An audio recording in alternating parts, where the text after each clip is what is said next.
Everybody who's here is going to be voting right at the moment. That's it. I wasn't sure. I thought you had a name tag. Oh, that's it. I'm sorry. I wondered what you were saying, Scott. Thank you. I was at a biking group. Oh, Good for you. Yeah. Which, did you have your Harley or your Indian?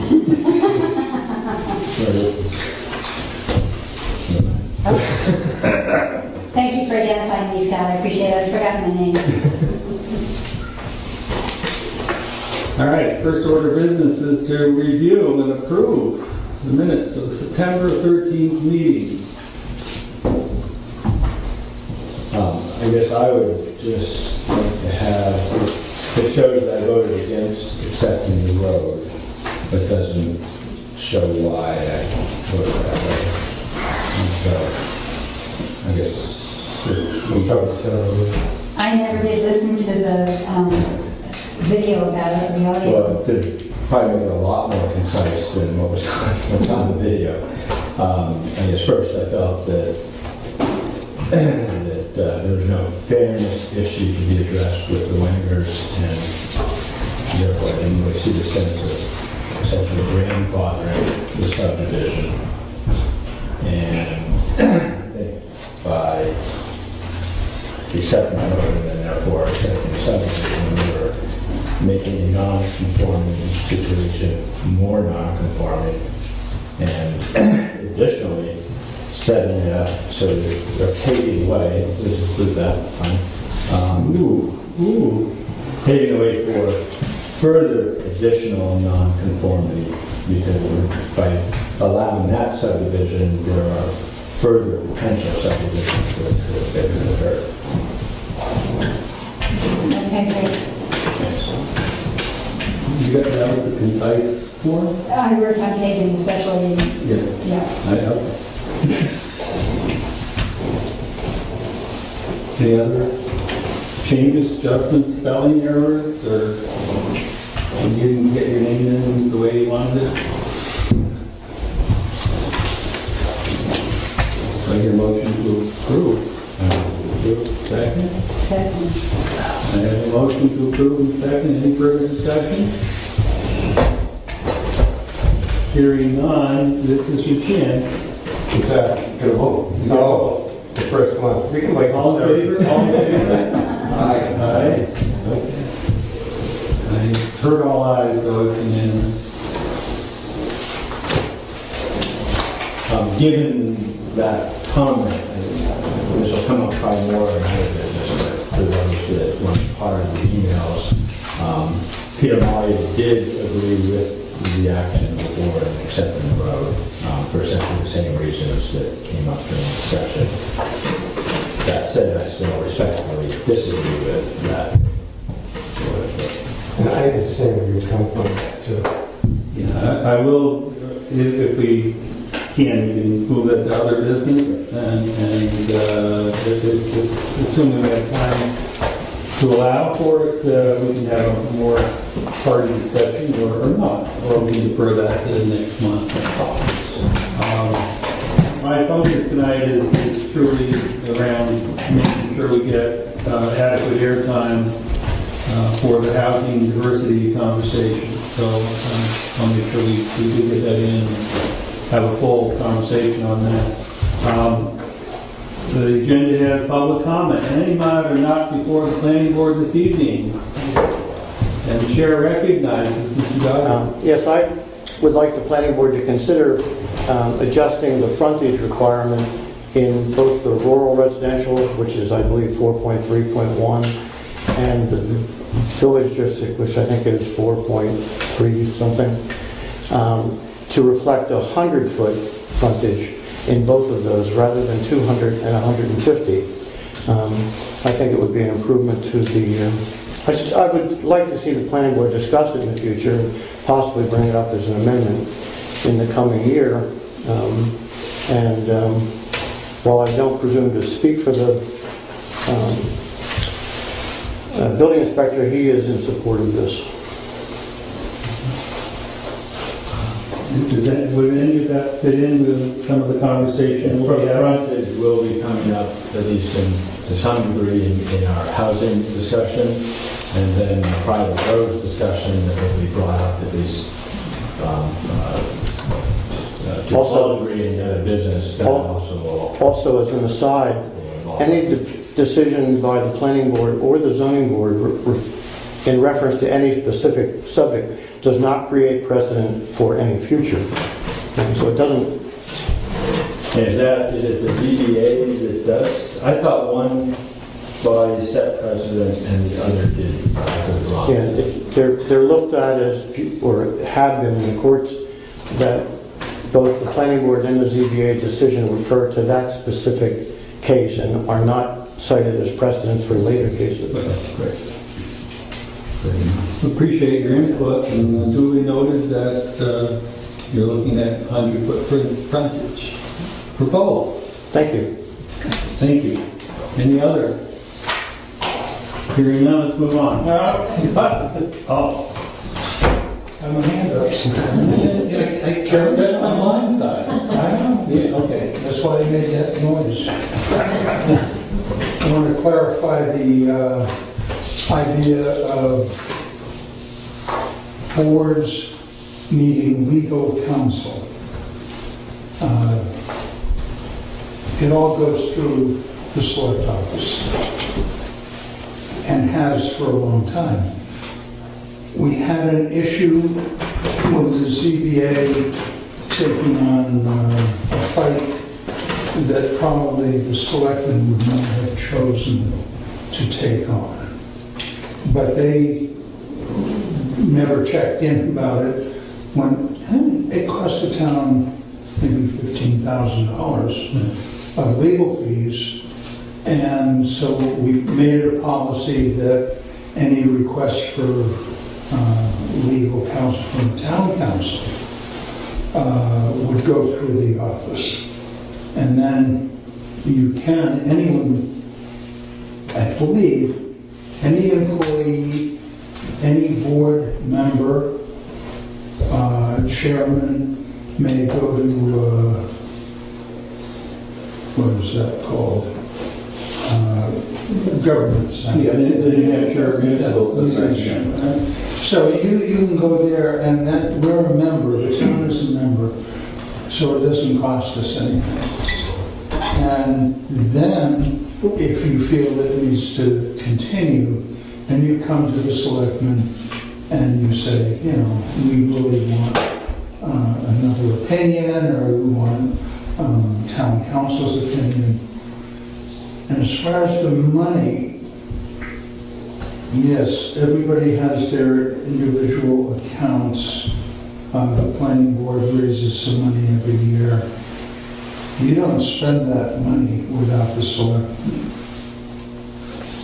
So, say the Conservation Commission wants to put up a split rail fence at the falls. That goes through the proposal is there. We rarely shoot down anything, but the money comes through us. So that is the process, and I just want to make that clear. Let me be clear on that. So if somebody here wishes to sign up for one of the courses that's offered out where we have to charge an $8 tuition for that, then we have to ask permission from the Board of Selectmen to do that? Just run it through. You submit it through the board. We write the check. You don't write the check. You write checks?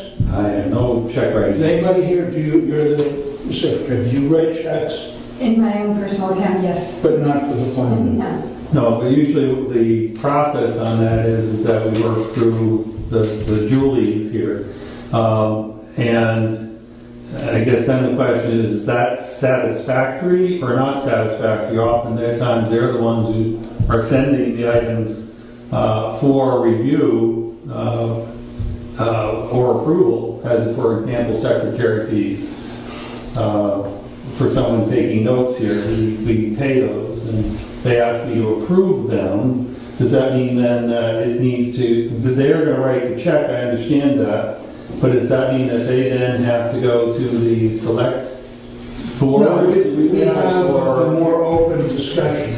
We told them that Betsy should get paid. Matter of fact, I insisted on it because I said it doesn't reflect what the actual costs of the board are if she doesn't charge for Right. her work. So that's a discussion we've had.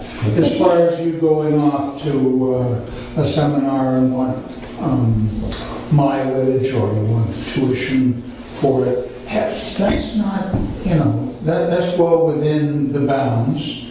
And we've had that discussion so that, you're free to do that. If you want to engage legal counsel, that's not going to a seminar. Right, I appreciate that. Okay, I do too.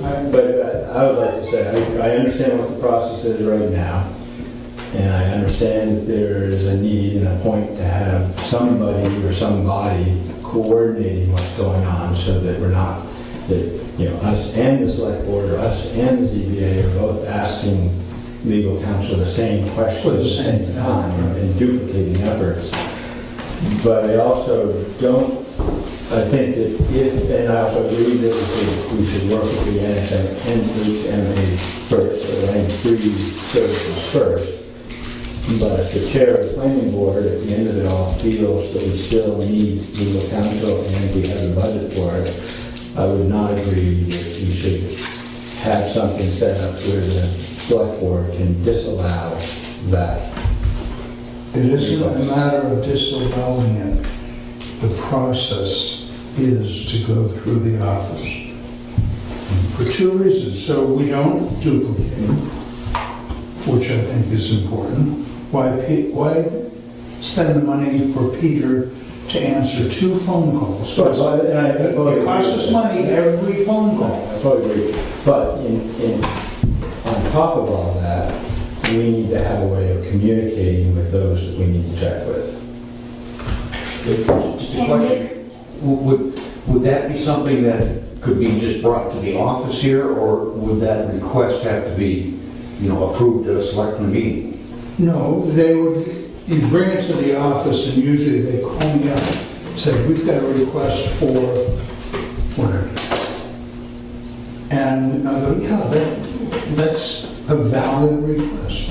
You got your answer from Peter, didn't you? Yes. That's because I told him, I said, go right ahead. I mean, this is, Right, well, and my intent was to follow the process in place, and so it was really just a matter of okay. not understanding. And not understanding what the process is, I think, for example, when you made the request, you did copy in Dick. And that was, and I think both of us thought that that might be sufficient for 2 reasons. One is that you were here at the meeting, and we all agreed at the meeting that we did need to pursue this, and we did need to follow up. And also that you asked, now already we got the New Hampshire Municipal Association response, and you want us to flush it out some more with Peter, so that it was specific to Jackson and specific to our need. And when you did that, you sent it to me and to Dick, and I responded that you could proceed To be fair, you said, okay by me. It's okay by me. You didn't technically authorize me to proceed. No, what I said was, it's okay by me that you would pursue that on behalf of the planning board, which, because I think you have a better understanding of it than all of us put together. So it makes sense to have someone who understands it to pursue it. I just wanted to add one thing. I was wondering, when I read that, I went back to a thing on the finances for the planning board, and it talks about how the local planning board has the authority to, contract with planners or a variety of other people. So I can totally understand the selectmen want to know about it, but at the same time, there are times where we're in a crunch, we need to know about something or other. So if you're usually available, or whoever is probably the chair of the board of selectmen at the time is usually available, but there may be times where it's really times of the essence type thing. What happens? Be careful about instant gratification, Okay. because that's a fairly modern convenience. You don't always get a hold of somebody immediately. And I know that lawyers never give an immediate opinion, I think. No, but my question would be, is that what you're saying is that it's not sufficient to send a note to you? It's inappropriate then that we have to send a note into the office of the selectman, and then they will, one of the, to the Julies, and that they will properly notify and get back to us? If you can't get a hold of me, now, you can try the telephone. It is a way to get a hold of me. It's a very old-fashioned way, yes. Yeah, I know. Well, there's also at times we need to document the request, document. Right, but we may be able to talk on the phone and then go through the process, and that would, go through the office. If you need to document anything, do it through the office. We talk about it all the time, how important the paper trail is. And I'm totally aware of all of this stuff. The paper trail is what we need so that there's no, oh, I thought I said this, and oh, didn't you say that? And if you have the paper trail, it sorts that out. As I said, there's the telephone, the immediacy, the logic of, well, we didn't hear from him, so we thought that was a positive response. Boy, that's a stretch of logic, because you With respect to, we didn't hear from you for 2 weeks. oh, well, see, I didn't realize. Well, there were 2 weeks. I was of gone for emails that time, but you were copied on, and so. luckily it was on That goes Martha's through. Vineyard, and not really thinking about planning board issues. That brings up an issue. What if there was somebody, if the email went to somebody, Board of Selectmen, a general email, Board of Selectmen at gmail.com or something, or the Jackson, so that it wouldn't just be you responsible, but maybe the people in the office could respond, oh, I And have yet one of the other on-duty Yeah. select Would that be something persons. that might be a good solution for it? Yes. I think that would be a good solution, Chair recognizes Mr. Dougherty. Town council knows the rules. And it was interesting that the town council answered without approval questions from any board member. I got in time to tell him to Oh, go ahead and deal with it. Also, town council also shared that we're the only town where that is the case. Right. And so his normal procedure would have been to respond back. He works with a number of towns, and we're the only town which has this filter and funneling process that you've described. And that's fine, and also it seems that before we got a response, you did get to him, and he did, talking about instant gratification, he said he'd get right to it next day, and next day was like 10 days later. I think close to that, yeah. Maybe 11. But Peter did see that Dick was copied on the email, so I would not have faulted Peter for assuming that.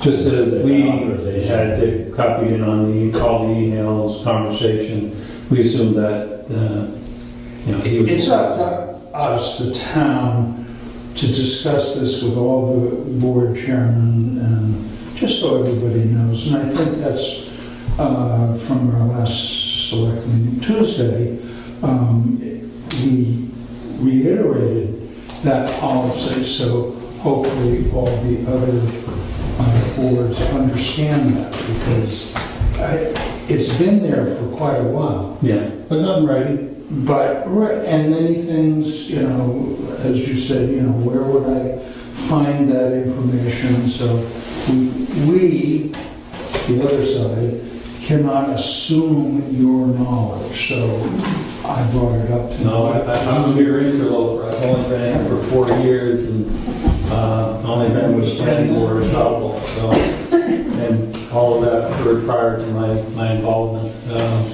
I know many of you have many more years, 10 times my number of years of involvement, and know everything and everybody that's going on. And unfortunately, an oral tradition is not satisfactory for running the town. So we're all discouraged. That, I may want to ask that question. Okay, any other public comment? But are we clear? I mean, I don't try to be, No, it's fairly clear. I don't see it as a problem per se. As long as we amend the process so that any that select nothing gets person. falls to the track. So if there's There needs to be a better notification process. I guess that's for sure. And if your expectation of every town planning board member is that they can do this, but they can only do this through a notification process to you, and your notification process right now is not sufficient, then you need to change that if you're asking us to do this. You need to tell us how we're supposed to do this, if we're supposed to notify the office of the select people through one of the Julies, if that's the right answer, or if there's an email address, or do we have to write a letter? To me, a telephone call is very nice to find out, but it's not sufficient because somebody point later you might say, I don't remember getting that call. You're going to go to the local government center first. Right. So you're yeah, talking yeah. about timely. Okay, you're going to get an answer there. That takes time. Yeah. Okay. No, we were just talking about the time from a request to the board, the select board, and a response from the select. Okay. Now you go back to be careful what you ask for instant gratification. But 2 weeks is not instant. No, I agree on that. Okay. Yeah, so I got this earlier today. Yeah, well, I got But I'm not sure the distribution was complete. I'll send copies, if I can make sure I have copies to each of the board members so that they're aware of it.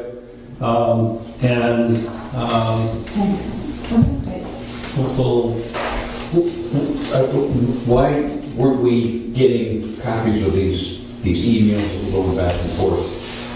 So we would be aware of Well, the process. in part because, we can't have any kind of public discourse outside of meetings. If we have 4 or more members, and you get any kind of conversation that's done by email that involves that other than notice of meeting or something that just specifies that here's material that we will be using at our meeting, that would be a public meeting. As you're aware, with your trustees of the trust funds, I think if 2 of you get together for coffee, you have to have a public meeting. We went through that also. So it's like, Which I have something to ask you about that, but not here. Later on. Right. I think it's short. If there's a central email that at least the Julies are paying attention to, as well as anybody else on the select board, and they can ensure that there's a response by communicating with you in a different fashion if necessary, then I think everybody's happy at that point, generally speaking. Okay, so we see how the process could work. Is that correct? yep. Okay, I'm good with that. That's not a problem.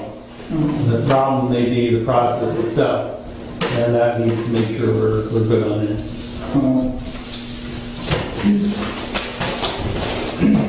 We have Steve Whitman here, proposing, thanks to work from the Jackson Home, the HOM group, Housing Opportunities Matter. So if we can move on to talk with him, is that going to be ended up with this. I hate to keep you waiting too long. All right, let's move on. Okay. Where would you like me? Where am I least in the way? That'd be good. How about pulling your chair up next to Sarah? All right, I'll do that. Okay, Sarah, not good.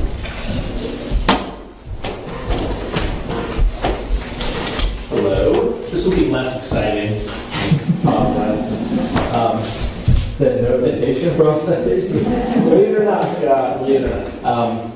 How do you want to proceed, Scott? Do you want me to provide kind of an update on where we're at, or do you want to provide some of that? Well, just in real short, I think the board knows we've been working with you towards solutions that would, or efforts that would help Jackson provide a more diverse housing.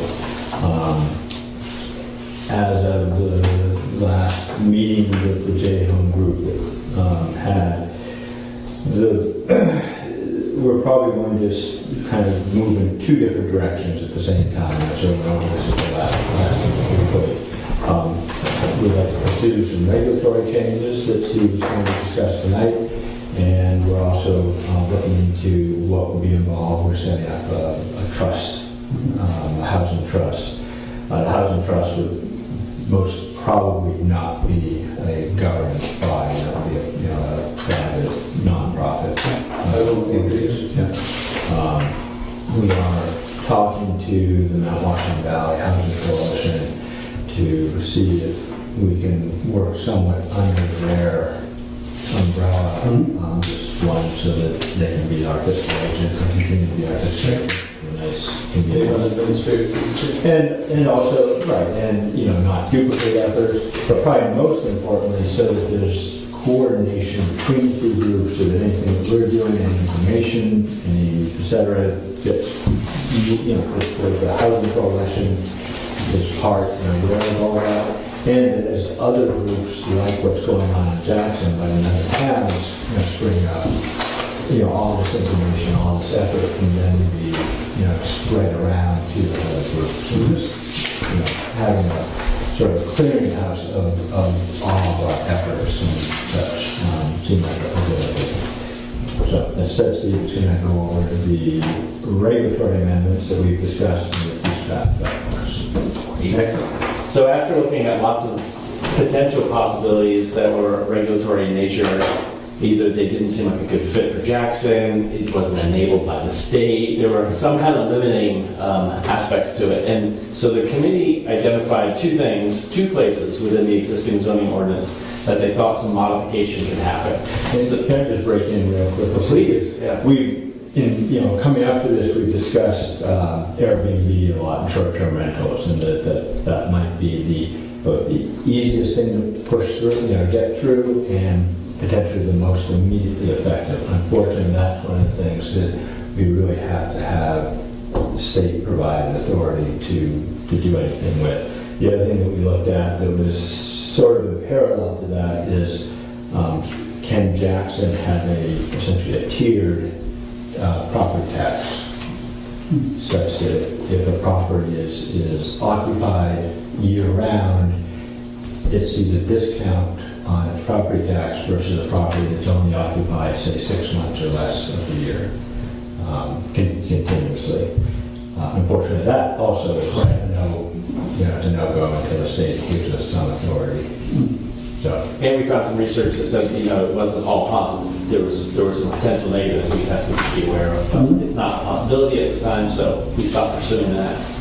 So the two places that you've seen the beginning of coming up with some possible changes to language are your cluster provision, section 8, really minor initial change, really to just clarify the range that we're looking for, a range of housing type.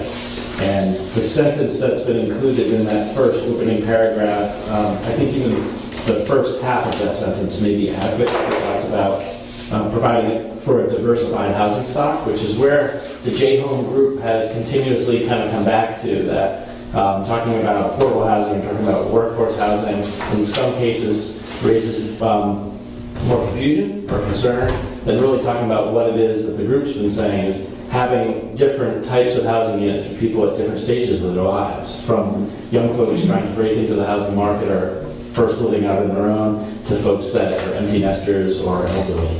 And really more focus on the Jackson community as opposed to either the needs of Jackson businesses to staff their workers or the needs of workers to find a place to live and do their, work. Certainly that is a component of that diversity, but really the focus is, from our perspective, is preserving that sort of diverse community as opposed to just providing workforce housing or something like that. So in other words, leaving the part to provide affordable housing, that may be a part that we could drop because it's really addressed in section 10? Is that what you just I said? believe so, yeah. It's a Yeah. thought I had on the way up here today, actually. That's why I didn't tell you about it. But it just seemed like there may be some redundancy. It may continue to use the Yeah. language that you're trying to move away from. And section 10 already ties back directly to this provision really well. I And think section that 10 makes a lot of sense, because people do get so confused about affordable housing and low and moderate income, and immediately writing section 8 in their minds, right. and so on. Yeah, it's unfortunate that the customer provision is also called section 8. Right?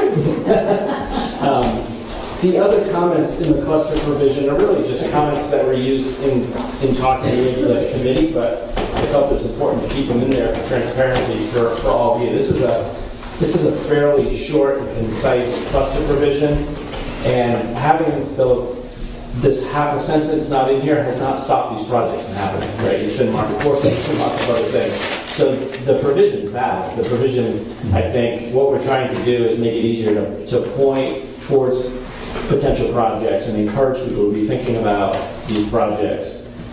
Section 10 is a more notable change that we can explain. I don't know about others, but between my eyes and black and white, I can't read the comments. Yes, it's unfortunate. You don't have a color version. But if you might want to read that. I can read them. So what it said in section 823 is that, just highlighting for the committee as we were talking about it, because not a lot of folks on the J-Home committee necessarily were up to speed on the work that you do as a planning board. And so we were highlighting to them that one of the limiting factors really for density in Jackson is really the suitability of land and the infrastructure. Like the ability to have water and sewer, and in this case have well and septic. And so we wanted them to understand we couldn't just snap our fingers with this provision and create a kind of density that we'd seen in other examples from other communities, that was a limiting factor. And I think it fell on Scott and Betsy to some degree to be making sure as we started talking about examples from other communities that we remembered that fact, that was. And that's something that was advocated years and years ago, I think, by Jared. He's been saying that over many years maybe, and I think maybe people like to be understanding it better and listening more. Good. The other, I just highlighted the open space amount. The 25% land conservation is a fairly low number. And I was putting my own spin on it, that my understanding would be, if I had to be the planning board that wrote this, and maybe some of you were, so you might be able to shed light on it. Because you are a community that's so unique, where so much of your land area falls within the national forest, I could see having a lower standard. Because you have such a little area to work with for future development and municipal services and other land uses. That was the way I rationalized it. But your idea of potentially increasing that and then providing the planning board the ability to reduce it in a form, to create certain types of housing stock, that was a good one. I think that there are points and frontage may come into this sort of discussion. We may want to continue certain requirements or even increase certain requirements like this open space so that we have margin to work with. It's a leverage. Right. Yeah, that is one possibility. And then the last, on the second page, 833, we were talking about trying to encourage the idea of using community well and septic as one of the possibilities to also add for some flexibility. If a developer knew or a property owner knew at the outset that they could use a community well or septic system, gives them some additional flexibility in the layout of the development. And so I don't know enough about septic design, but say the property could be carved up into, a maximum 10 separate lots based on septic. If on that same property before, without carving it up, and that's pretty easy math to say it's 10 acres and 1 acre suffices for septic. How many more dwelling units could go onto the property with community septic, such that that community septic still, qualifies to say. I think it depends. I mean, I would say... Specifically, I understand that it's typically 10%, 25%. I think it depends if you have a big enough place for the community septic. Like there could be some limitations with the placement of the community septic in relation to the structure. But is there a clear greater efficiency with community septic versus individual septic? Yeah, I can't cite. I guess what I'm wondering is even, I'm sorry, I didn't hear you. It's site-specific as to Right. whether you gain anything. Well, I guess I'm asking how often is there that opportunity? I think the opportunity where I've seen it done well, some of the seacoast area clusters that have a community septic and community well, they've been able to place the buildings in closer relationship with each other and have a better configuration of the overall development. I can't speak to whether or not that would definitely pan out as additional units, but I think this places the opportunity in front of the applicant to show if that's a possibility. The question I have on that is, again, I don't know as much about septic as probably should, but I know too much about it compared to what I should too. And that is that home septic systems in 4 different homes, so it's and I understand what happened in septic failure. Right. My question is around development, and for example, where I come from in Connecticut, the requirements around septic differ from New Hampshire. And I know we have a soil-based requirement here, and soil-based is really done in lieu of putting minimum acreage requirements that tend to exclude certain development. And it provides a safe way of doing that without being quote-unquote discriminatory of those housing forms. In many other states, including Connecticut, the use of a septic is not soil-based, and it's based on whether or not the septic provides a service for the units that are being developed. And sometimes that means it's an engineered septic system which does not function because of leach fields. It functions because someone's going to have a tank and have the tank cleared on a scheduled basis. It has nothing to do really with septic. It has to do with making sure that you're taking care of your sewage. Right. And to a large degree, the engineered system does allow for the water, if you will, to find its way out, but comes up with a whole different process for managing the solid waste than is currently allowed here. Is that any consideration? Is that a state problem, or is that something that is specific? Septics are all state approved. Yeah. The types of- state mandate. But I guess the question is, are there parts of the state where engineered septic are acceptable and approved by the state? Increasingly. Yeah, I think, as you said, it's regulated by the state. The state lists the various types of systems that they've vetted and endorsed. And some of them are becoming pretty sophisticated in a positive way. Yeah, no, I appreciate that. So I guess the question I have is, are we limited because we have a soil-based zoning process, Or are those systems capable of being initiated here in Jackson under our current regulations?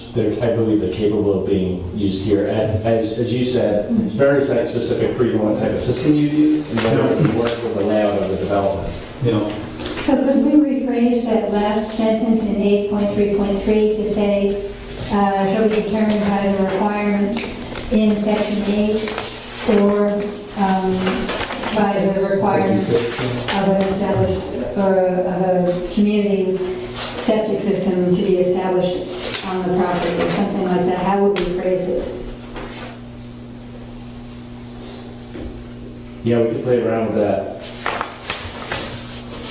I mean, I guess a question other than, just general density issues is why doesn't Jackson allow for engineered systems? Especially given the soils that we have, you think of anywhere base for that type of septic system would be Jackson. Would allowing an engineered system in a situation where affordable housing is being created, would that be a potential? Where do you disallow them? Yeah, I don't know, would they be disallowed because they'd be different from our soil based? I don't think we allow anything but a soil. we're, now, You're probably putting in an engineered system, Right. but your acreage is still determined by soil. So even I see what though, you're saying. even though the soils have nothing to do with that engineered system, whether you can, create that lot does depend on the soils. So are you talking about an engineered system like a climate type system or a system Or where it would be a pumped tank. out on a scheduled basis? Yeah, at work, we have a tank, and Okay. they come and pump it out on a regular basis. Yep. Sometimes not as regularly as we should. Well, the tank, So to speak. before there was town septic in North Conway, Horse Feathers had their tank pumped every day. Yeah. And that's just what it was. I mean, And then where was it taken? over at Freiburg, I think, and they put it on the... Into the silo. There's a designated Yeah. field, Yeah. and over the- I don't know where Quint goes, but the fellow that was out East Conway Road had a field that he was allowed, that wasn't near a waterway. Anyway, he found a ways.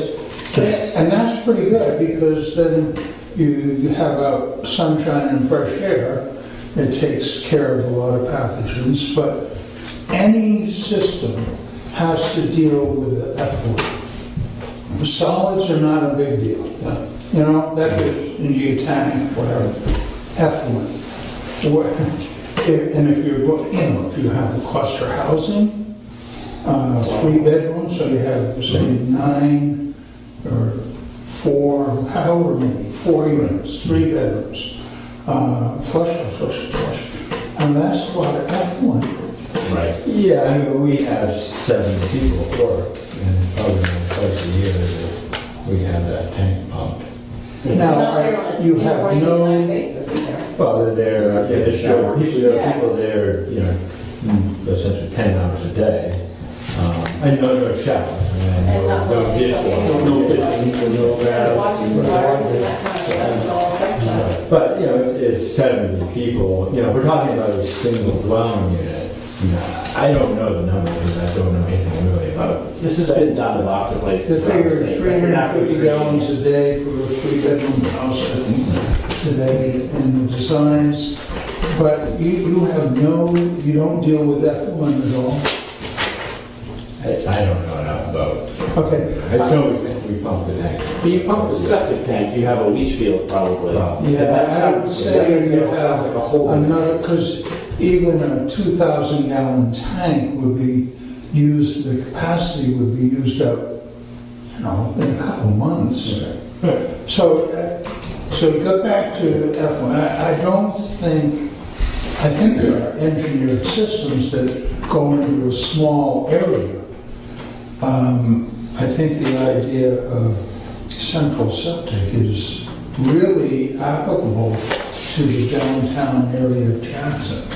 I think the rural area can do, and Presby was one of the systems for a while that was, you put it on the side of the Y, and, so there's a number of the chambered systems that go in and take up less, but it's not for the solid, it's all for the effluent. So as you put your mind around this, and Huntley can speak to it, I mean, he's a plumber, he knows about, these things. He's Not that he's a designer, but I mean, we deal with them. And when they go bad, okay, we have to deal with it. So, it really is how you deal with the effluents. So maybe we don't want to refer to engineered systems here, but that might be a benefit in the workforce section. But we might say something about community septic in this section here. Would that be a possibility? Yeah, because I also was involved in a project where we got 3 houses being built at the same time. And we got approval for 1 leach field for the 3 houses on the common land. It was all, and that worked really well because then each individual lot, it didn't have that berm of the... Right. And picture the same with a well and well radius. Right. Yeah. So now you have a lot This more was flexibility. community water, but Right. you know what I'm saying. And we had 1 aircraft carrier out there in the field, but the way they graded it off, it was really nice. And they got away from each house having to have that 20 by 40 or whatever each bed in there on that property. So, yeah, I think there's really a lot of potential for these design features of cooperation. You have to get some cooperation. And you'd still be within state guidelines, Of of course. course. Of course. And the applicant would still be having to bear the burden of coming before whoever is on the planning board at that time, showing how this works, as opposed to individual units. For those who might argue that it's such an opportunity increases the potential for higher density, and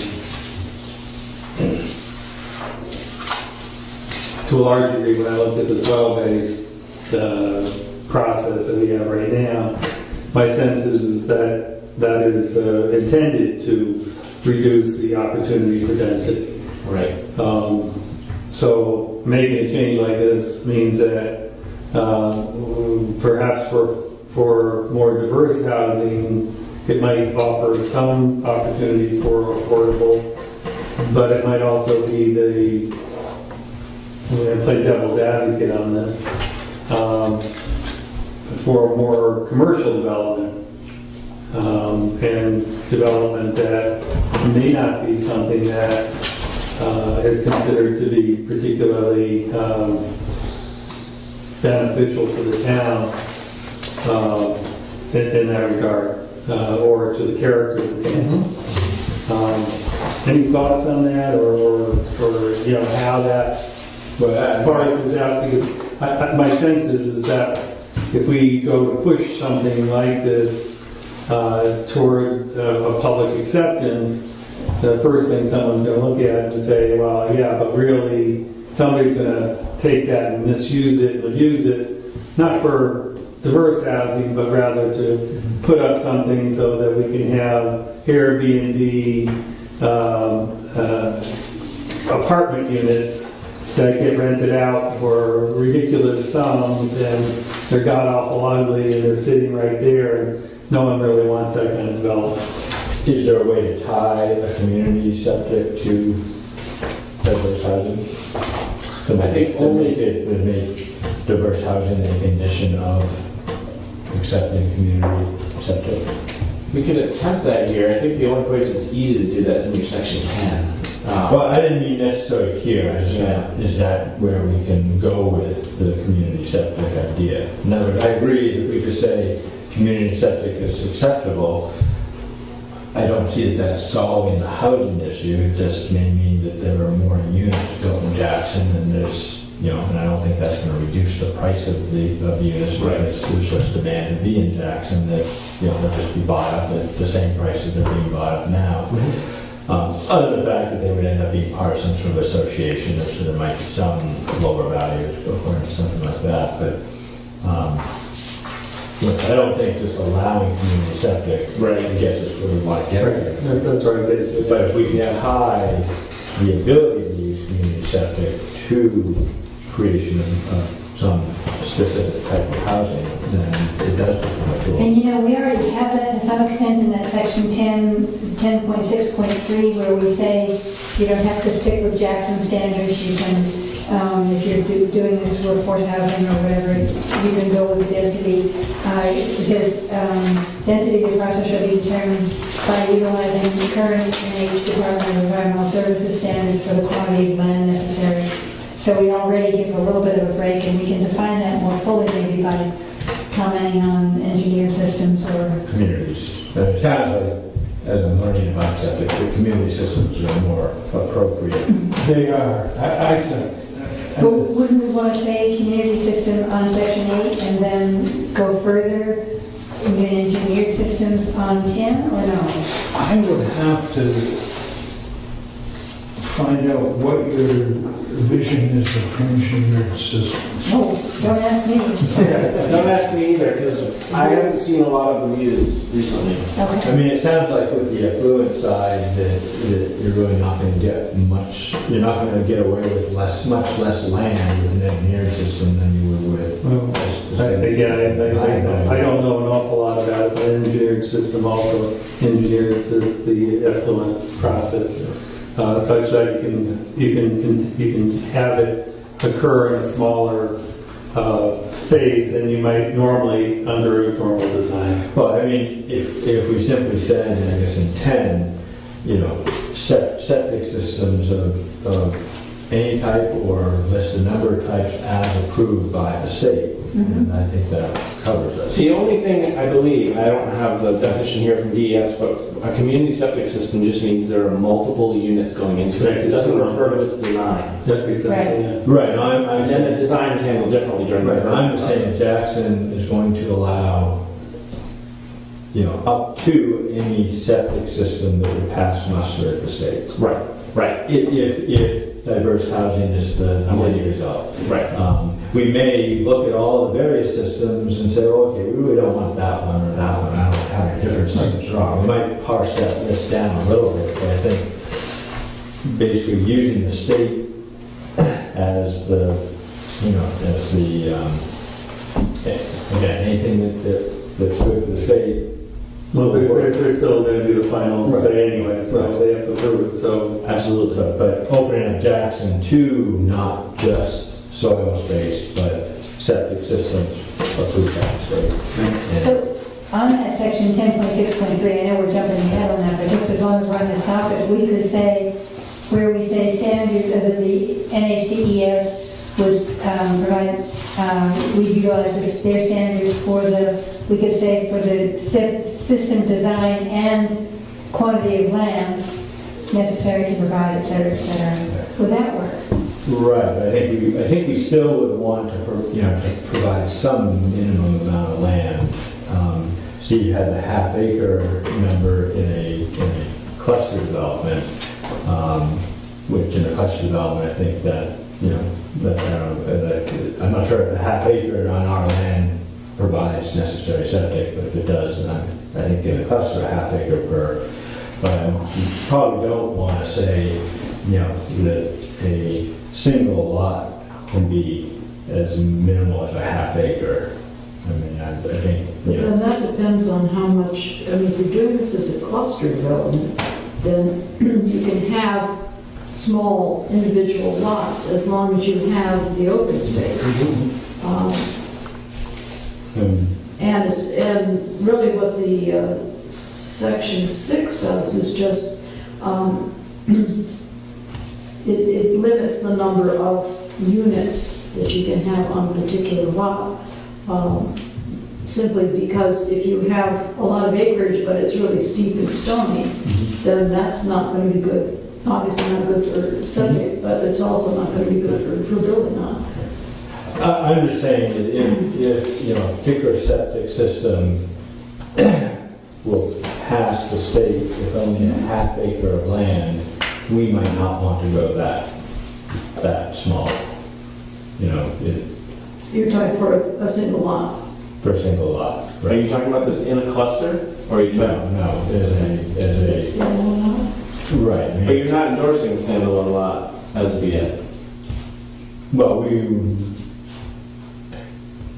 Yeah, Are we still in section 10, or are we in section 8, or are we in section 10? well, I think we're sort of stratifying. I know. I just want to make sure you follow Right. this. I mean, I guess I'm just saying that if in 10, as part of, you know, when we talk about, you know, a single subdivision, and offering the planning board some ability to modify dimensional requirements, part of that could be that we, you know, as with cluster, that we also open up the septic design, but we may want to limit how small the lot can go, even if the state would allow it to go smaller.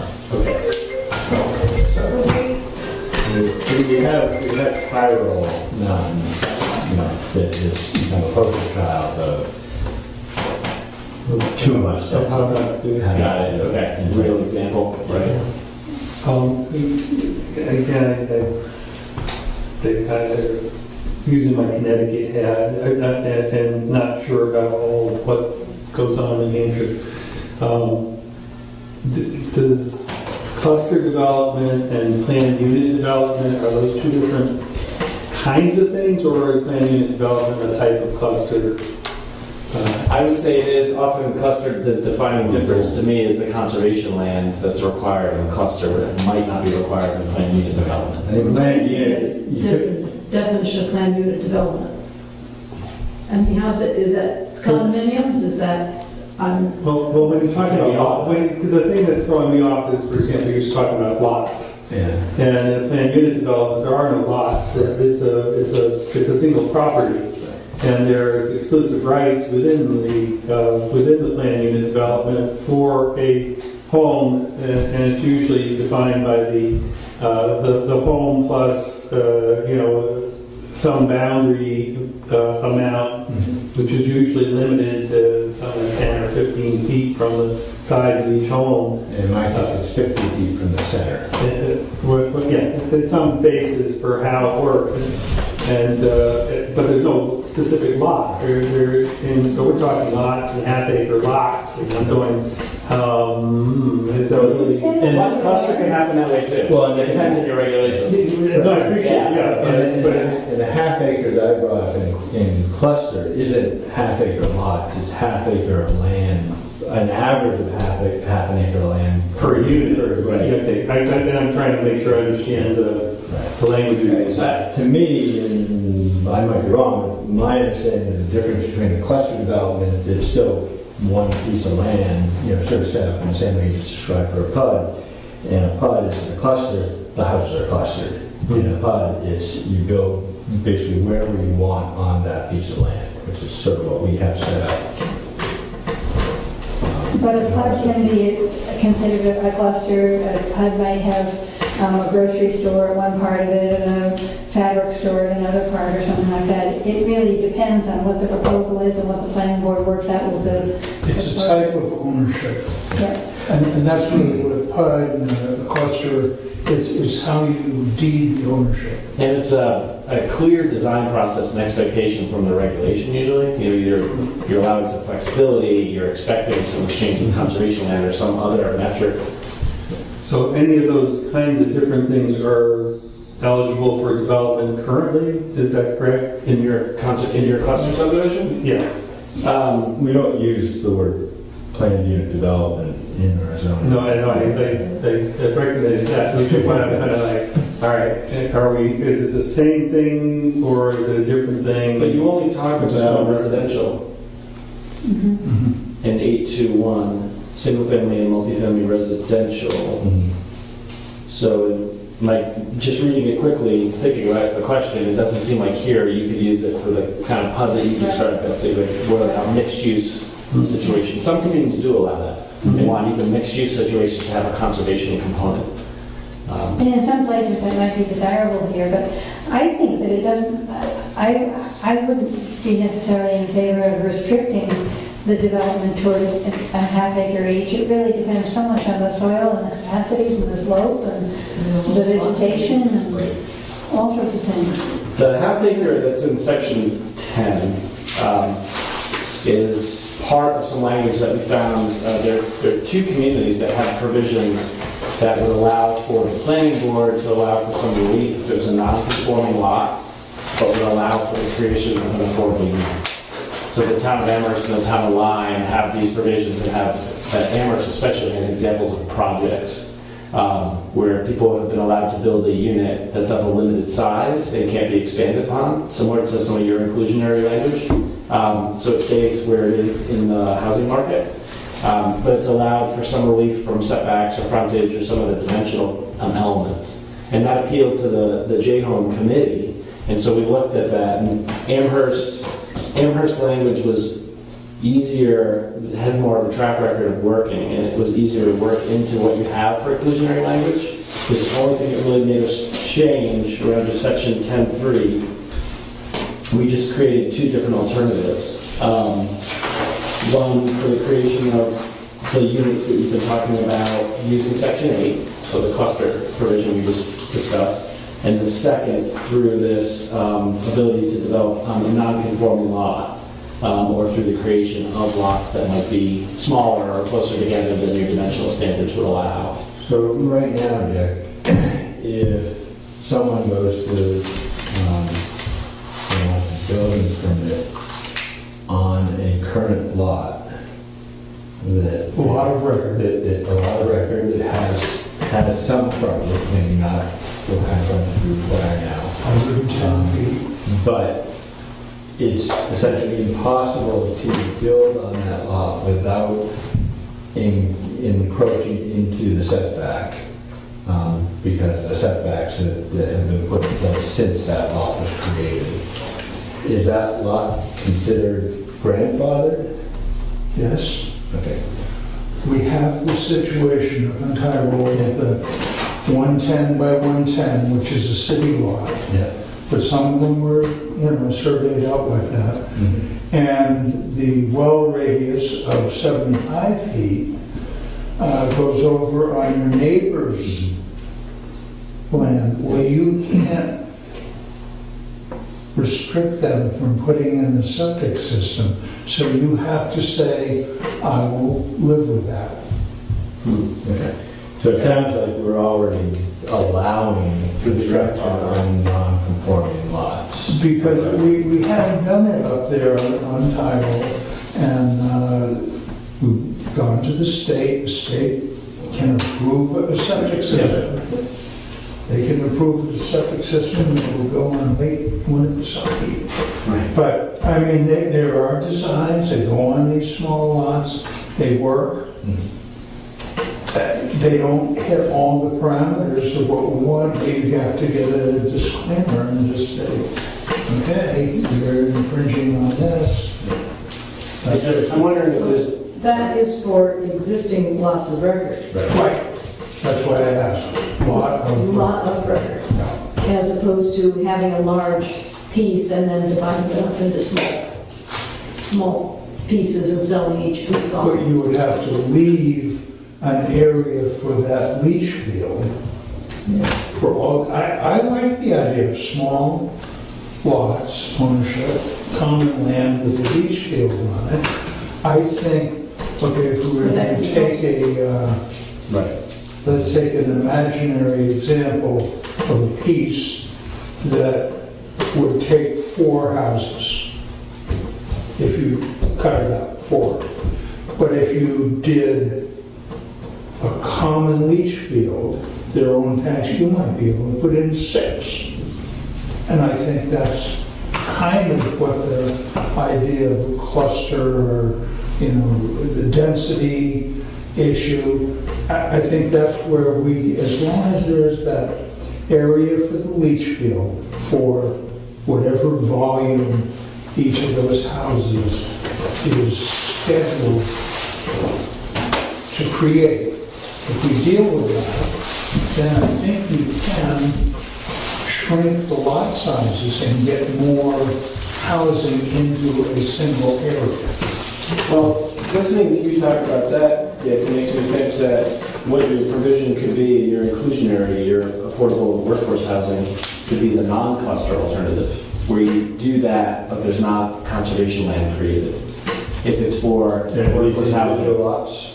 It could be, or it could just be, it could allow for the density of development and the sharing of services, but it doesn't necessarily mean that 25 or 50% of the land is set aside as conservation. And it would be for the creation of workforce housing. You know, so if there was a housing trust at some point in the future, you identify land with a willing landowner, and this provision existed, maybe it would give you the flexibility to do something that would be would make financial sense to create those long-lasting units. Right, I guess I'm concerned if we allow those lots to shrink so small, and that's, we're gonna get more pushback when we try to pass this, because Right. people will envision another parallel situation. So you're thinking to have some kind of an average lot size for the dwelling units across the If development? it's a cluster, yeah, I think that works. I don't know if we want to say, so long as it's septic approved by the state, we'll accept a lot down to 3/4 of an acre, or something like that. I don't know what that is, What happens when you've got a lot like that, when you get a septic tank, if you've got 6 houses and you drill a well, and it hasn't got the volume, you take care of 6 homes.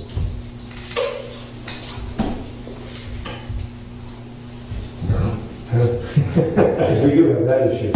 Right. Yeah, we do. When you get to drill 6 wells. Yeah, but you've got the space. Right. For the septic. Or I mean, the engineer, then you get to engineering. Oh, then your cost goes up. You have to, after so many units, then you have to, it has to be control, you have controls by the state, was it 7 units? Something like that. Yeah, and of course, then your cost Then goes it's up. a community water system, so there is a lot to Oh, clearly. deal with. And also, and people have brought it up here sometimes, is the Airbnb. We're going to have to deal with it, because if we create these nice little clustered units, Well, again, that's why we want to tie the ability to create these nice little clustered units to having them go into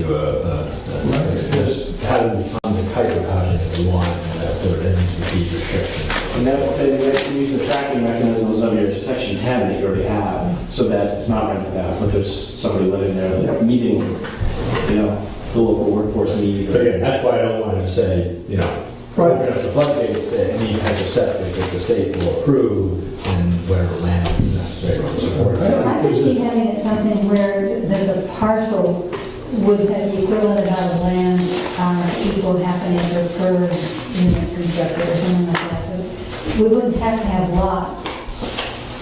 Right, I'm not so much concerned about the average half acre in a cluster type development. It was more that if we do something that allows, a single lot to be smaller than soils would allow, because we're allowing other types of septic systems that are, approved by the state. I think that's where the half acre lots would, individual lots would start to raise some hackles. Could you put a restriction on that, Scott, that would say that you have to have a soil-based use if it's a half an acre or below? So that it just might be a wash on it. Right, well, I'm not sure that a half acre, a soil space, throw that out, you would allow a half acre. I have no idea. Right, again, what we're trying to do is to create some sort of leverage, as Will said, to provide opportunity for this type of housing. remember the original idea of 2 acres was an aesthetic value for the town of Jackson, which was, our restriction. That wasn't the state. Right. And we just said, We don't want to see houses. And as much as we all want more housing of the types that we don't have, I think we still all don't want to see Jackson become too dense. So Scott, are you saying that for 10.3.2, alternative 2, so where it says through the creation of new lots, it could say of no less than half acre each or something like that, would that solve it? Well, I wouldn't say it within that title, but if we decided within no less than a half acre, then somewhere in there. Would be acceptable. Would be acceptable, yeah. It'd be hard to say that. I'm just saying, I'm not sure the half acre might be too small. Yeah, just screw that half acre up. Yeah. Just because of the number that we were using in the cluster type situation. I'm just the guy trying to get the wording right. I hear you. But the other thing that we do have already is we can limit the number of affordable, we limit the number of instances where we provide some sort of modification. And so if we're concerned about Jackson becoming too dense, simply limiting the number of how often this can happen, annually would help to control that. And right now, you limit it to a total of 12 units that can come through this provision, 3 of which are workforce housing units. So there's a mixed income component. That's what you're in your. Let me ask you guys, because we kind of chewed through close to an hour now. And the intent was not to have a work session tonight as much as to have an introduction to the kind of thing that we're going on. Are there that many more additional items for introduction? We've gone through them. Or have we gone through them? Well, that's good. And the question is, do we need to establish a work session for the planning board to cut through some of this that's different from ours? Yeah, I think we need to look at the schedule and sort of back engineer from town meeting to now. Because I don't want to shortchange the conversation at all. I want to make sure we're doing all we need to do, but I also know that folks would like to get home tonight too. Yeah. So one thing we should probably is I've already had my thing. Yeah, see. I'm good. I knew. I think we will need a work session because there's that other proposal too about the groundwater, drinking water protection. But I did want to at least, it's not just septic modification of the prices we're talking about, we're also talking about, especially in that single lot creation, having the planning board having the ability to modify the frontage necessary or the setbacks necessary, to in the case where a lot's being created to be put into diverse housing. Right. And so, an example of frontage that I've said before, if you have a lot of, 300 feet of frontage without building a road, you can't subdivide that lot under current standards. Where if we said, well, if one of the new lots was going to be put into diverse housing, then one of the lots could have 100 feet of frontage, and therefore the 300 would allow a 200-foot lot that can be used however the owner wants, and a 100-foot lot that could only be sold into diverse housing. So, we heard in our public comment section about an offer to say we should just, cross the board to carte blanche, say, let's move it to 100 feet. Right. And that's where I start to think, well, now we don't really have frontage to play with as much. You don't have a leverage point again for something like that. And the question is whether or not, moving to a smaller frontage means that everybody can, anybody wants to develop, including the people who want to buy lots for Airbnb or folks who have existing lots who want to cut what they've got into smaller sections, which could happen. They don't really want an accessory dwelling unit. They'd rather build a unit that's potentially available as an Airbnb opportunity.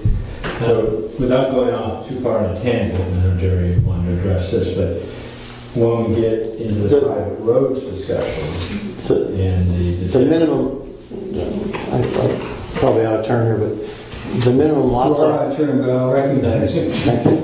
the minimum lot size Two grandfathers in was not to be looked at as an arbitrary thing. It was to be 100 foot, and it had nothing to do with lot size. It was merely to allow, where appropriate, because we have such slope issues in Jackson, to have on any given road, instead of 200 foot frontage, 100 foot frontage. And we have 150 in the village district, changing that to 100 as well.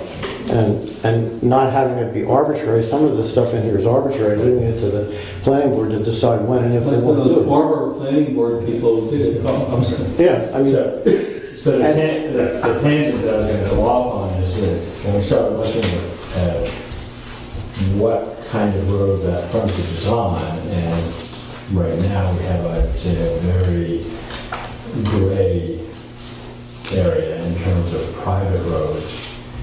Something I think we should discuss. I don't know, I'm not sure what my opinion of it is yet, but maybe we should remove private roads as qualifying for subdivision frontage, but then reduce Yeah, this- frontage on public roads. what I was suggesting does not increase density. It wasn't intended to increase density. It has nothing to do with density, it has nothing to do with lot size or DES approval of land. But reducing the frontage to 100 feet does increase density on that road. And you lose your. Not necessarily, Well, it's more lots on that road. but the lots could be, okay. Yeah. There's no sense going on with it. It depends on, But I was wishing not to have, I mean, what I was suggesting is that our regulations tend not to be arbitrary. And to move regulations to allowing the planning board to decide when and if it's appropriate, to me seems arbitrary, and in fact, is generally left to the ZBA. But what I was suggesting was not arbitrary, it was changing 10.3 to include, and to make them the same, both rural and That's residential. across the board. Yes, Yeah. So, and I discussed it, or I won't speak for him, I'll let him speak for it when he wants to. The building inspector. when we look at a subdivision and we allow frontage on a private road, at the moment, that also is very arbitrary as to what we accept as a private road. You know, we have no standards defined. And so my suggestion that we consider removing private roads as qualifying for frontage, but then reducing the frontage on public roads so that it's a give and take, is also an effort to make things less arbitrary. I think when it comes to housing and Jackson, you know, the non-arbitrary regulatory methods are something like what we've already tried. You know, you put some units into affordable housing, so, you know, 1 out of 4, and that allows you to basically create more units. That hasn't worked, and I don't expect it to work in the future because we just don't have that kind of development going on. I think outside of a trust that actually goes and acquires land and then makes it affordable housing or whatever type of housing it chooses to make it. If Jackson, you know, the one opportunity I see for creating diverse housing is for the planning board to be able to make modifications in situations, you know, development situations, beyond what we've always sort of done in a completely non-arbitrary way. And yes, if we allow someone to have 100 feet of frontage when it's 200, if they're going to make it affordable in some sense, that's a subjective decision by the planning board. I also feel that Jackson's in a somewhat crisis situation, and a degree of, you know, some lack of, or some degree of arbitrariness might be necessary for at least the community. Again, I wasn't commenting on your topic tonight. If you feel he's one way or the other, Right. I'll reserve that for another time. but it does play into what we're talking about, so that's the only reason I brought it up. Our work session that we may have, I think we should invite the building inspector and the town engineer. I think Bill Phillips should be here, and he can really give us good information on septic design, and the building inspector, who has, I think, just come along exponentially. He's going to seminars, he's paying attention, he's always looking things up on the computer. But I think those two people would be a great benefit to us. Because I'd like to move from where we're having conversations and discussions to, from Betsy's here, I need to chisel it in stone. Right, we can't So do that it, we can't do it. And we need to, I think there's some effort there to move it from that. I'd like to see it maybe like this and kind of like that, maybe arbitrary, maybe not, and make, and decide what pieces that we're talking about doing. I think we need to do that before we start proposing anything directly to the public. Hint, hint, hint. Because I'm thinking 100 feet frontage, it's like right now, we could have 6 houses on our lot. Yeah. That would change the whole neighborhood. Really would. Oh, no. And your land goes back pretty far, so the soil. And use up all your water, 600 feet of frontage. Yeah. Oh, it's plenty of water there. I know. So, But yes, it does change, and, Change the whole part of our understanding is, you want to change the character of the town. that's why people move here. And that's why people move here. So then the question is, to your point, if you're going to do this, you can't do it for everything. Otherwise, it's going to end up, we're going to end up being Where people came from. where people came from, and they don't want to come here anymore. Another town. It'll be another one. That'll bring property values down, and then our affordable housing will solve everything. Oh, I'm sure. glad you thought of that. I don't To know. help Jackson know what I To help move you forward, what I'll do is I'll take the comments and the suggestions and add them to my draft and share it with Betsy so that she can add it to hers, just to keep a running dialogue of what you've been talking about leading up to the work session. And we have a forum at the beginning of November, Yes, November 7th, which is before our next planning board meeting. and we won't get into any detail about this, but we want to kind of present, we want to show everybody everything that the committee worked on and then show them how they came to this conclusion about 2 paths So forward. for scheduling, then what do you guys think? What should we do here? I know if we're going to add a couple of guys, we also have the forum that's going to be the first week in November. Right. You want it before or after that? Well, our regular meeting is the very next night, Yeah. right after the forum. I hear you. So We should work before the forum. I think that is Because fine. then you're more informed. Yeah. So our work session should lead up to that. And then at the forum, we may get additional ideas. You will. No Yeah. brainer, You'll that's what we get gotta do. different input from Yeah. that. All right, so what do you want to work this, a couple of weeks from tonight, or? I don't know, is it football on that night? It could be. Well, it's almost over tonight. I'm watching. I'll get home in time. Who cares about the Eagles? Please. Right. Losers. Wouldn't it? Who would we be competing against for the Thursday night session, 2 weeks? Giants and the Oh, I know. Eagles. Tonight it's the Giants and the Eagles. Well, could we switch, Luckily, there's no baseball on, because Yeah, it would be We'll be in the World Series by then. could we switch nights? Would it make sense to do it on a different evening? Well, is Thursday a problem? no. Let's do 2 weeks from tonight. Okay, so that's the 25th.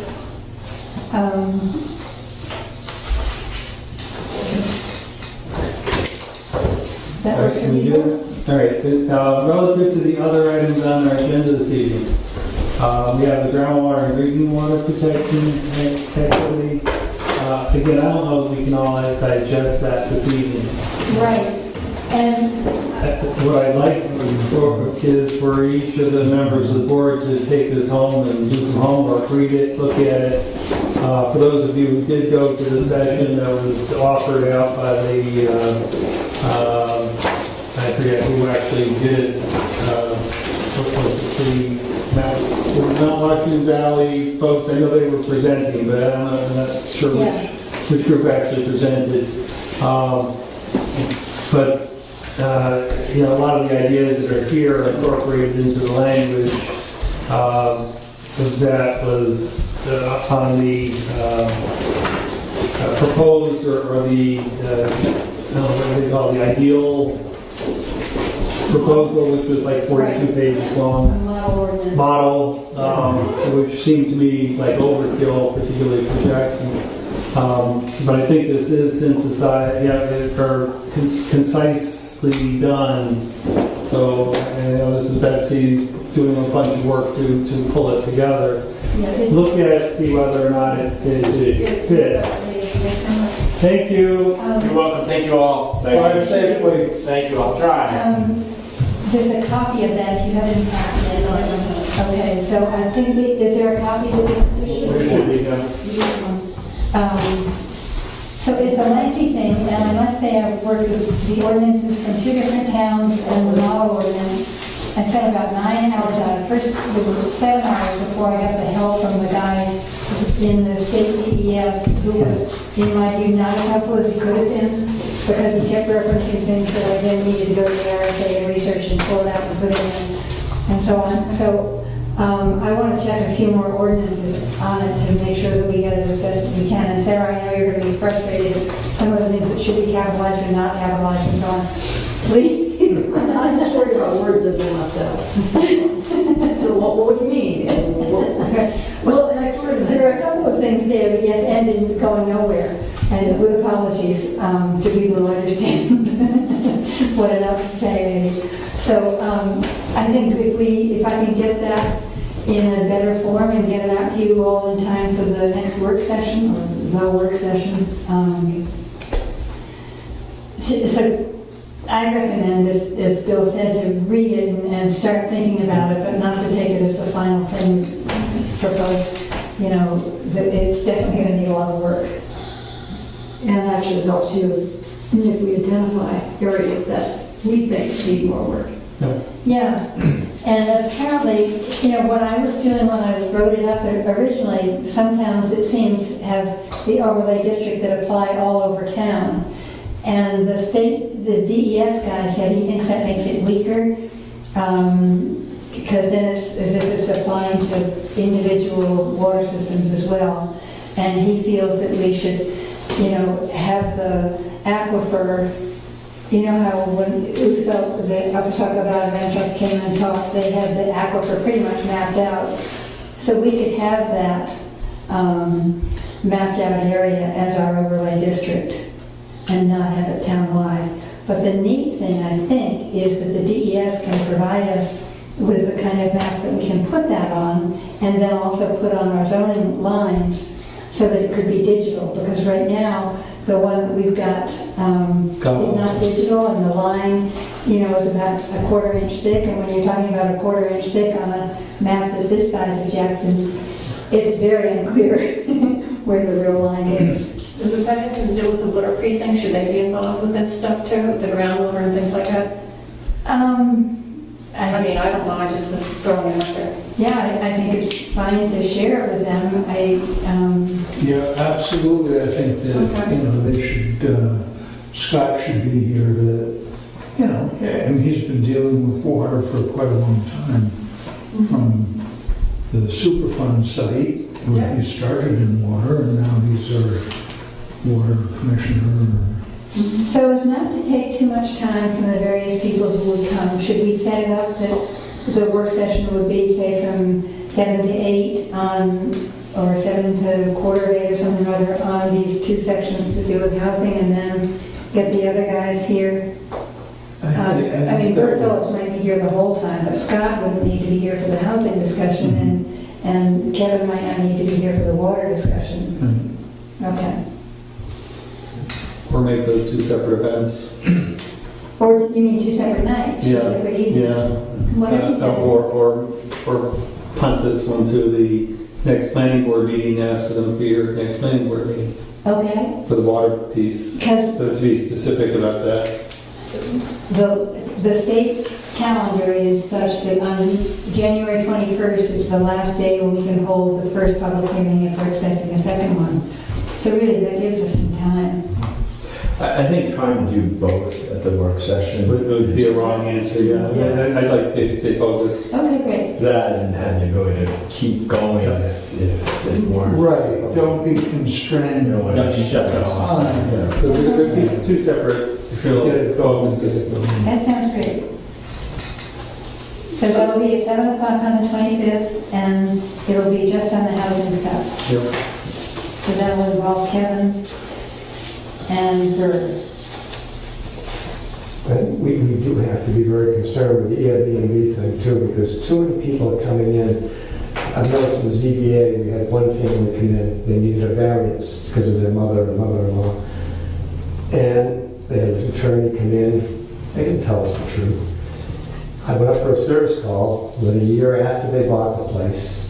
It was going to be a family vacation home. And the wife didn't know who I was. And she's telling us I work for the property manager. She's telling me that's what they do. They buy properties to rent out. Now they put up a 2-bedroom house and a 2-bedroom septic. It's on the Airbnb right now. It's a 3-bedroom house. So they have no intentions of it, so they can't do it in mind. So that's So we have to be careful with our word.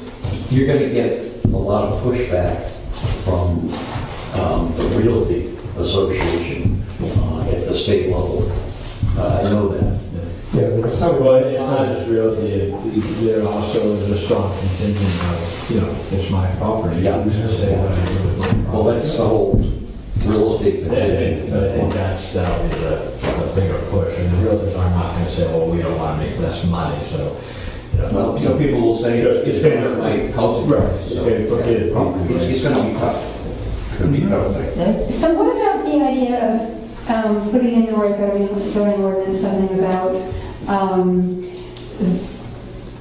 a rental property being occupied by a homeowner if it's to be rented for fewer than 6 months at a time, or fewer than 3 months at a time, or something like You that? always said people are gonna, go out the bounds, and that's what happens. It's going to be difficult to monitor. The books, I mean, Enforce. budget and enforcement will become Enforcement is difficult. But can we do that? there. Do we have the authority from the state to? I don't think you do. I don't think you do at all.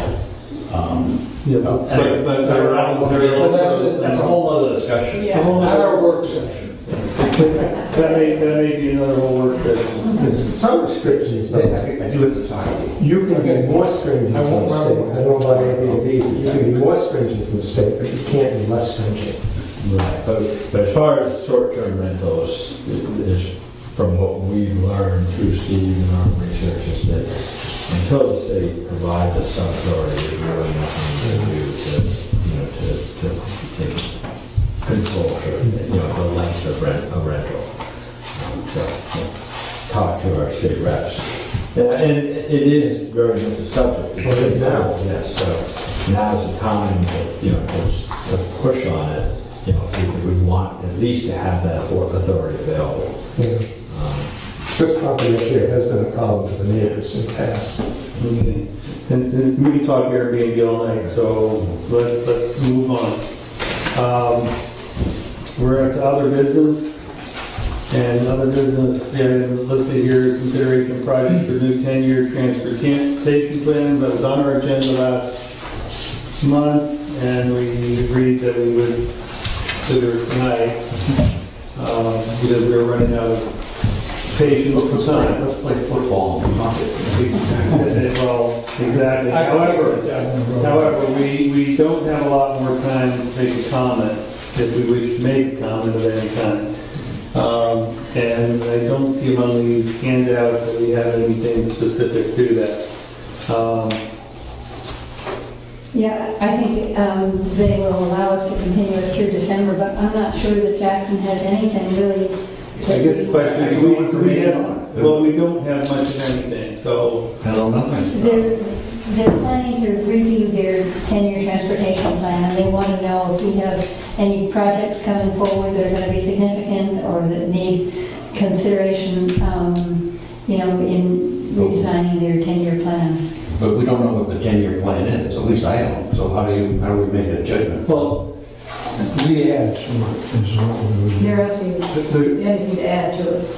do we But they're have not putting in public transportation. Add to what though? I mean, I don't know what it is. That'd be the only thing I could think of. If we had a particular problem with, let's say Route 16, where we really felt there needed to be a traffic light or something like that, Oh, that right. would be the kind of thing that they'd be looking for.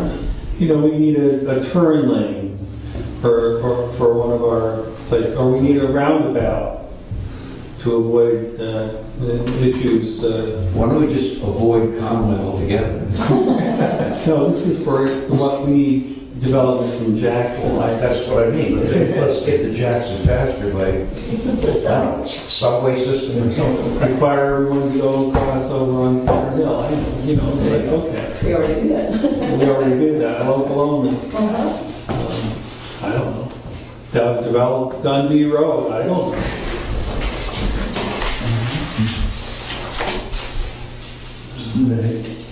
I did file the form requested by the state for what Jackson's regulations are and so on, so we're all up to date with them, giving them website links to all of our master plans and ordinance stuff and so on.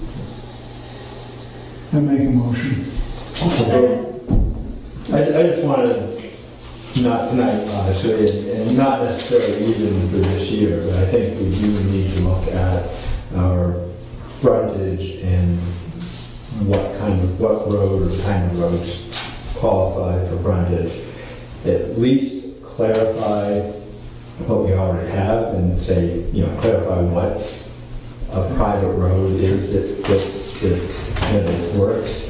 Because not only as the last meeting, I think quite clearly showed, we don't even know exactly what that means. And certainly anyone reading our ordinances is never going to know what it means.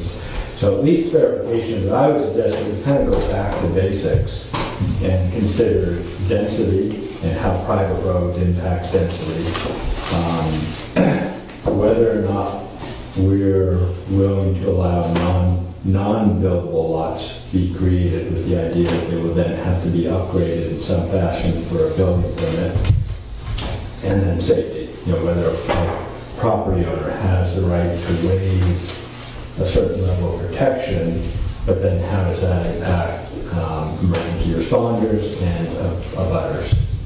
And I'm not indicating a direction in any of those, but I think we really ought to, rather than trying to fix something that was developed so long ago, we probably really want to look at it fresh and start with the basics. And The other thing that occurred to me, Scott, was do we really have a lot of private roads that are in that kind of state, where they aren't recognized or they're not, I think what we run into more often are people, are property owners that are creating from Put in a garage. Okay, yeah, okay. It's not as much as Right, and We have a that, lot already. just We have a what- lot of private roads Right, already. what the potential Yeah. for new roads So, are.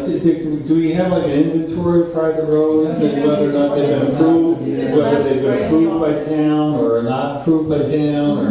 No, it's in, Yeah, we do. And many of them are on the town maps, listed as orange roads or something or other. and most of them were probably created before there was any kind of. Yeah, I appreciate that, it makes sense turn, so. Right, but private roads do undermine our concern about density because, say there's only, if there's only 100 feet of frontage, someone can put in a private road and, develop into, Create their own frontage. create their own frontage. And also, when they did 911, there were a lot of long driveways that had to have a name, so that kind of gets them into the private road. Right, I mean, to be a private road is just, it doesn't mean anything, it's just a name. It doesn't say something. The difference is whether the town is maintaining it or not. Private road Right. is not maintaining it. Right. okay. Like, for example, Driveway, private road, town. when Bob Davis did Grover Road, he had to go through hoops to make sure it was compliant with town regulations. So I think we should get rid That was a of brand new road. Yeah, but it's still a private road. Is it possible that some of that might be discussed as part of our or is that just, is that something that helps us understand how to make the work?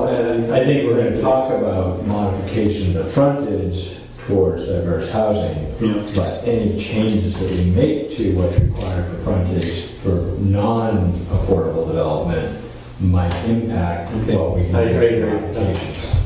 All right, so we might touch on it. So they're kind of moving in parallel, but they do impact each other. So that would be something that Bird would be helpful on, right? Absolutely. That's what that work session will get out of theory and get us down to something. And that will be for 7 o'clock, and we can plan for 2 hours, is that Okay. fair? Yep. And that's 2 weeks from tonight. 2 weeks from tonight on Thursday? 25th. All right, do I hear a motion? I did that. Oh, I heard a motion. We all seconded it. Do I hear a second? Discussion, no, it's fair. Then you have discussion about it, the motion or. Yeah, is there any further And then you discussion? say, all in favor? All in favor? Aye. Aye. Okay. Thank you much.